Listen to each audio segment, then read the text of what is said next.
So, good day guys, and this video I will explain to you what is print function and separate and end argument. So, sa print function is one code which is print, then wala ta diri og hello world. Hello world. So, nagbutang ko diri og print, then open parenthesis, then quotation, and sa akong sulod sa akong quotation is nagbutang hello world, which is ang hello world is moadto siya sa imong console, like parehane.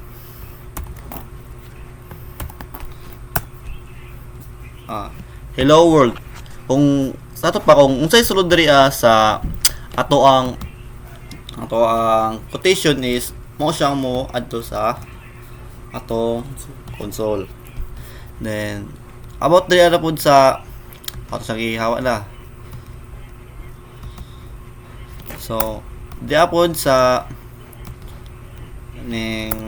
separate.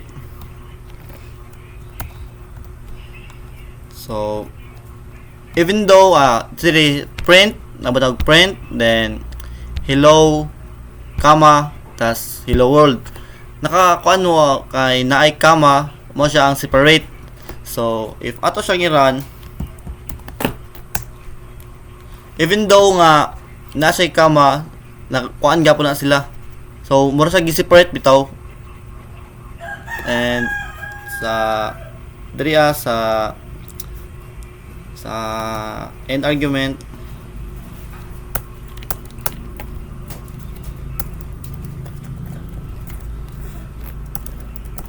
nag-print ko, nakadua ka print. Sa akong pinakaunang print is hello, then comma, end equals, then close parenthesis, then print upon world.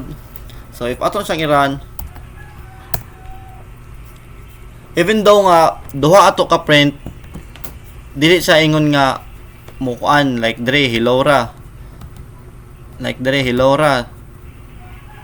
mukuan gyapon siya murag yang masumpay.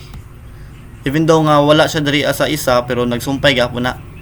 So pareha diri nagprint gyapon siya hello world. If nagprint siya hello world bisan wala siya sa isa ka print. Duha na ka print pero nag-isa gyapon siya tungod sa end argument. So more to guys, thank you.